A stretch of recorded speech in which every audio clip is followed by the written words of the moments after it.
sifuna ukuthi sikhulume ngemali from enye perspective spiritual. Yes. Ngihlezi ngithi money is spiritual ngesizathu esisodwa esokuqala nje sokuthi umuntu kuphela understand imali ngenxa yokuthi umuntu is a spirit. Okay. Yes. Imali angeke uyinike isilwane ngenxa yokuthi isilwane asinawo umoya. Isilwane sinomphefumulo kodwa not a spiritual level. You understand? So isilwane sisebenza ngama emotions. Ikati molinika ubisi liyazi ukuthi ke into engidingayo le. You understand? Kodwa walinika imali uthi yabona nje ngalo 1000 rand ungaba nobisi lonyaka. Alingena understand ngenxa lokuthi alikwazi ukureacha le level yoku understand imali from the spiritual perspective. Into yokuqala leyo ukuthi uqinisile yazi ngengibona even my 2-year-old bangemnikeza u10 rand hayibo uyawuthatha ejabu uyayithanda imali lokho. Yes, imali ingcenye yethu, ingcenye yokuphila. Yingakho uNkulunkulu uma idala igolide wathi it is good. Yonke into ayidala ngalesikhathi idala wathi it is good. Emva lokho wathi abantu ababuse bedominate, bebuse kube mnandi. Hayi lento esisiphila manje. Kodwa asike sibuyeleke ke lana ke ekutheni ezinye zezinto imali ishintsha amaform. Yes. Before kube khona imali eyiphepha abantu babesebenzisa imali ze form of bartering system. You understand?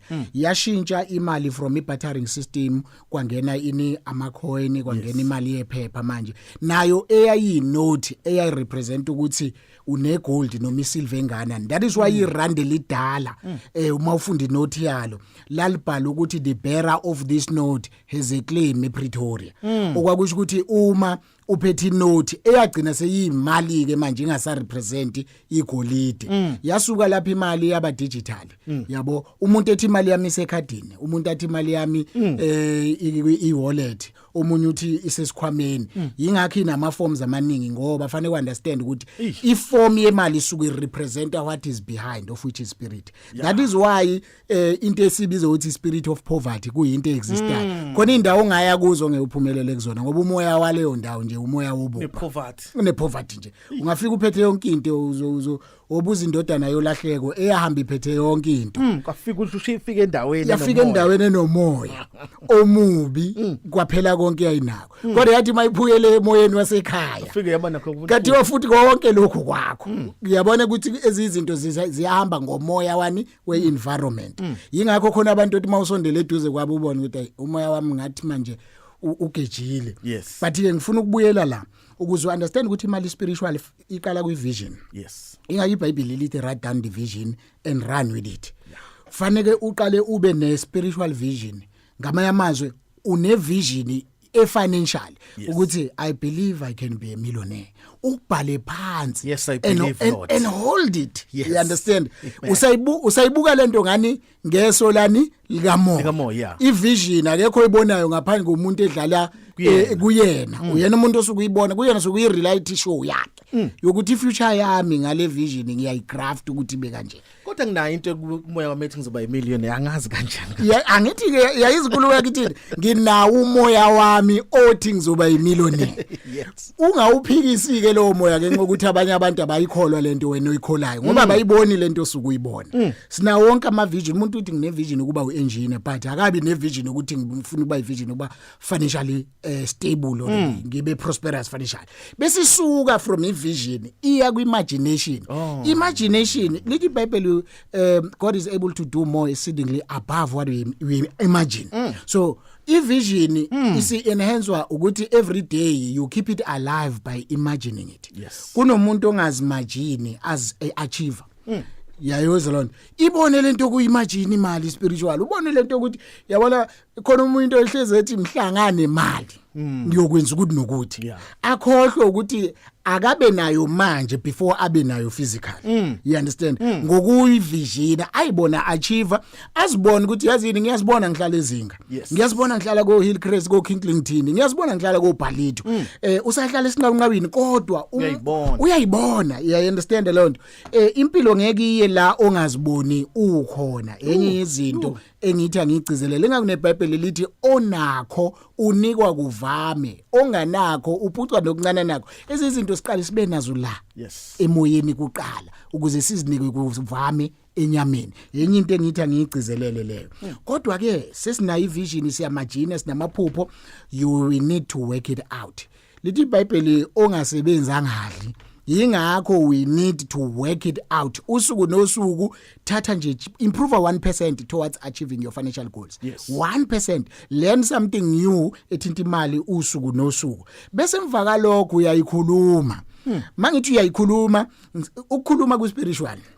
lithi iBhayibheli amazwi ethu enze njani ayadala lithi the power of the tongue ukufana nokuphila kusolimini so ukuphila uyakukhuluma ezimalini zakho leso kuyikhona ibless yabo that's the spiritual part give it a name you understand leso kuyikhona ibusise uyinike negama ukuthi wena ukhona ukungizalela ingakho sithi imali iyazala uyayitshala bese iyazala uyayiboleka uyikhokhisa inenzalo so ingakho ngasonke isikhathi ubudlelwano bakho nemali efanele bukhulumisane yabo mangithi nje speak it after working it out khona la uJesu ayihamba khona ngazi wayiyapi kodwa wayijwayela ukugudla nje nalabantu ayihamba nabo wabona isihlahla singenazithelo wakhuluma ukusiqalekisa emva lokho ngakusasa basibona sesomenke ngoba amazwi nolimi lakho linamandla ngisho ezimalini imali iyabizwa imali uthi mali yiza come to me from the north and the south from the east and the west I commanded to come into my pocket into my bank account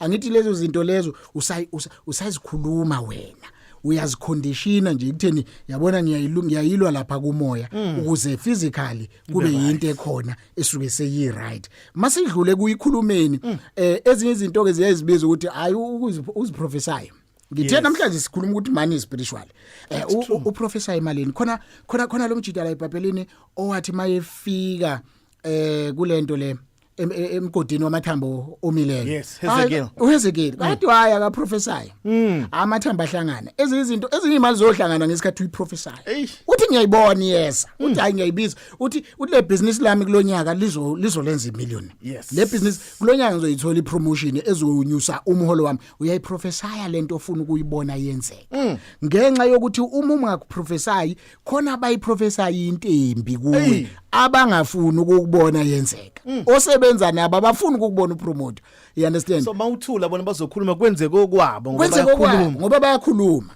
you understand that is why amazwi abhedayo angahambelani nevision yakho financially fanele uwa reject uwaqalekise wena uthi lamazwi lawa back to the sender imali yakhomandwa you understand imali yakhomandwa fanele izwi lakho you must command your cash ngaso sonke isikhathi you understand yenye izinto engiyishoyo leyo we command through budgeting we command through ukuyihlelela through kuinvestor through kuyisave ngaso zonke lezi ndlela indlela osuku uyicommanda ngayo ngoba uma ungayicommandi wena bakhona abayicommanda khona umuntu nje ofuna le sibanga yonke imali esephatheni lakho sibanga sibaningi singosoma business omunye uzokuvezela inkukhu ehlabahlosile ethosiwe ufuna imali yakhe ephaketheni yandise omunye uzokuvezela iziphuzo ufuna imali yakho omunye uzokuvezela impahla zokugqoka ufuna imali yakho omunye uzokuvezela imoto ethi yabona wena le moto uhamba ngayo indala wonke umuntu ufuna into esikuphaketheni lakho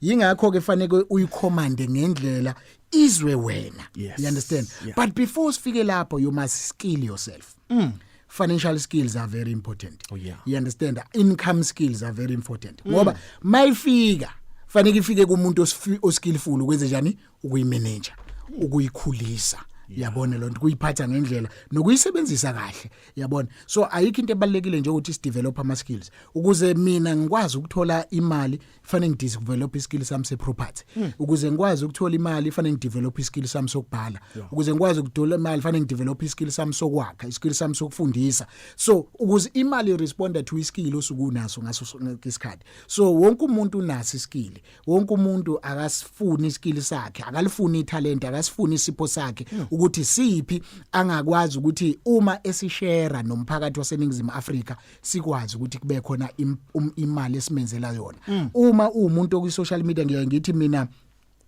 Mr Phumlani abantu qinisekisa ukuthi you get more and more people abazi ukuthi wenzani.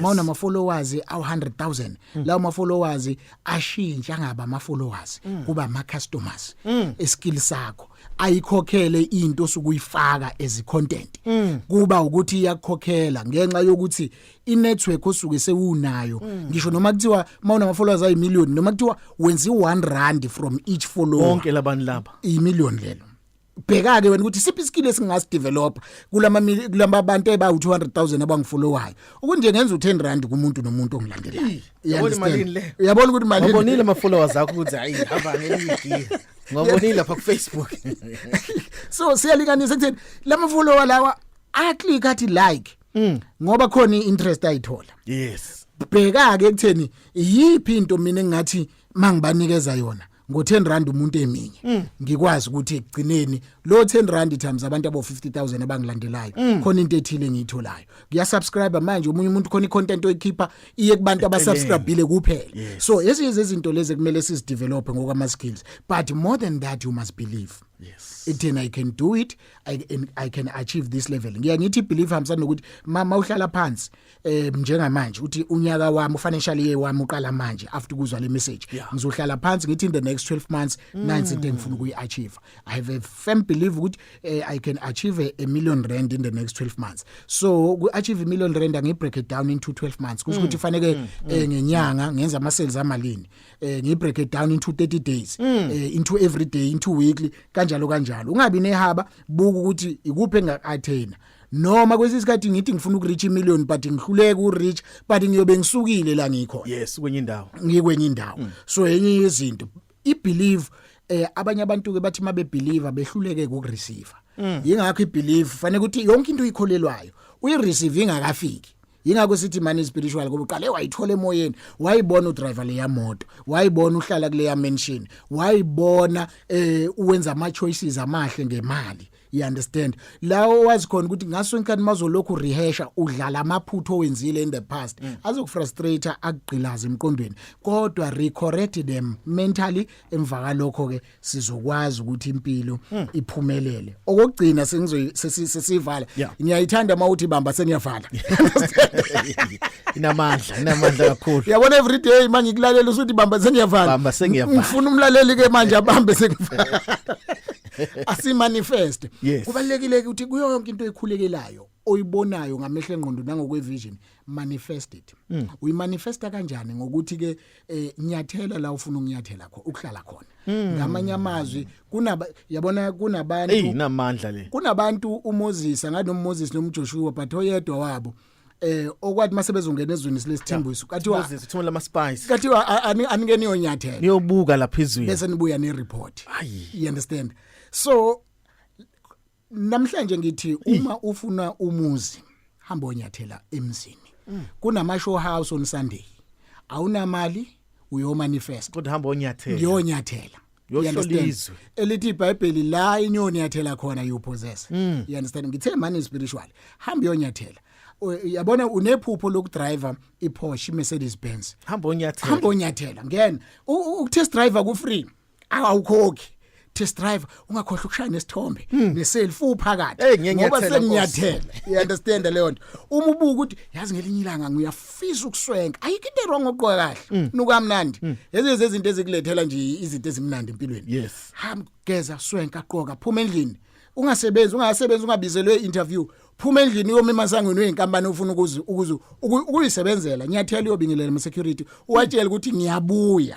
you understand uwatshela ukuthi ngiyabuya isifiso sami ukusebenzela ngaphathi unethiwe nabo bazokutshela ngeliliya ngisecurity lead hayi uCEO phethela ngiyengeza imoto yakhe ngila emsebenzini akunike nama numbers akhe ongakwazi ukuthi unetwork nyathela la ufuna ukwenyathela wena unganqeni ukungena la egateway uye kule itoro lezi ezibiza amasudu 20,000 uyiqoke nje ushuthe impela uzizwe ukuthi kunjani ugqoka istatue ka 40,000 ngiyamanifesta okugcina ke protect your money protect your blessings ngoba nesibusiso siyatshontsheka eBhayibhelini khona umliso watshontsha isibusiso somfowabo sengilikhohle igama layo bodwa kuna uJacob ephakathi wasitshontsha sangabe samfowabo saba somunye lalela njengoba sithi money spiritually izinto zakho spiritually ziyatshontseka uma ungazivikeli you understand bayitshontsha kanjani isibusiso baqoka bafaka uboya la ezandleni benza ngathi yilo mnikazi waso onezandla eziheri.